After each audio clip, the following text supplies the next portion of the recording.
Cool. My name is Thomas. I'm from Goodvertising, which is a movement to change advertising and brands into a force for good.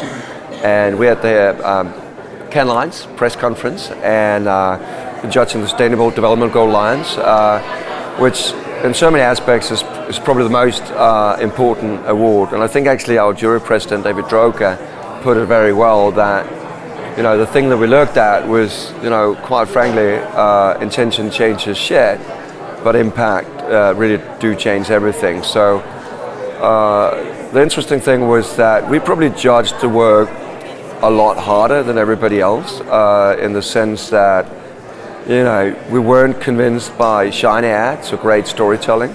We were, incredibly focused on the real impact. And some of the cases, early stage cases with potential impact, was even killed for not having that substantial impact already now. And scalability was incredibly important for us as well. So with this idea, something that potentially could be scaled up, and I think if you look at last year's Grand Prix winner, the Palau Pledge, that was also something that was material to, I think, its success. Yeah, I mean, if you look at the trends, I mean, it's still very much diversity. It's very much top of the agenda. Plastic is also still very much top of the agenda. So it does seem like there is, these fashion, these trends that move to the SDGs, which is quite unfortunate because the SDGs is really an opportunity to, across those 17, to tackle some of the world's biggest challenges, and particularly two was really lacking or three that's so material to the change that we want to see. One was hunger, poverty, and obviously climate change. So very, very few entries in those three incredibly important ones. Fourth actually being sanitation, clean energy, we didn't see much. So from that standpoint, the SDGs almost build up like a core where some of the core things like hunger and some of those things are, and then builds out.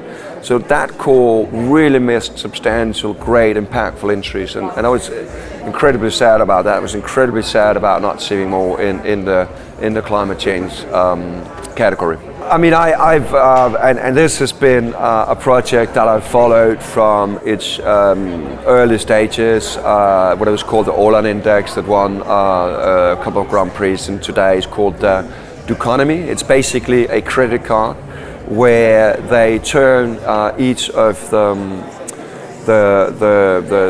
your purchase into a carbon estimate. And the fun little thing is that instead of just having a credit limit, they also have a carbon limit. And when you reach that carbon limit, there's two things you can do. Either you can offset, or you can go into investments in carbon-related projects. It's a project that I absolutely love because, first of all, it goes head-on in the elephant in the room, consumption.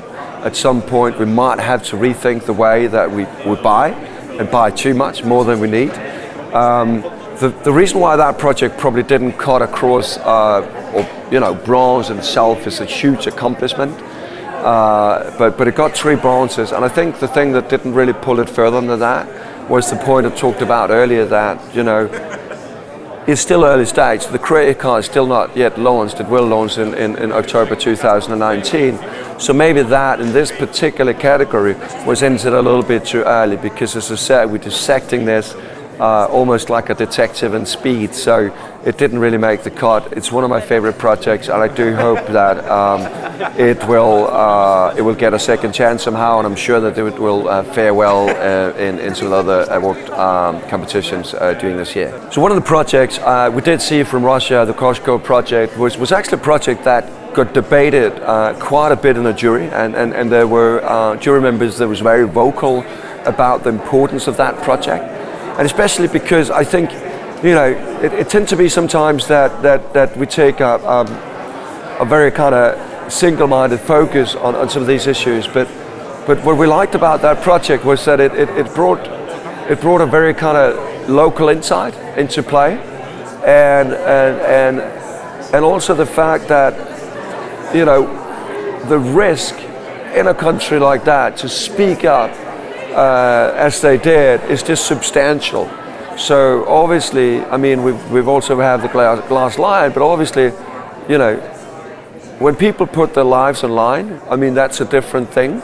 And I think that was really something that we debated very seriously in the jury, because as I said, you know, impact can be many things, and you know, I think a lot of us felt that, you know, we kind of wanted to honor that piece of work for its bravery. But again, you know, when you dissect things and you look at the numbers and you try and say what impact did it really have, I think that was probably where, you know, it still got an amazing award, but where it probably didn't really make it above that watermark up to, for example, silver or gold.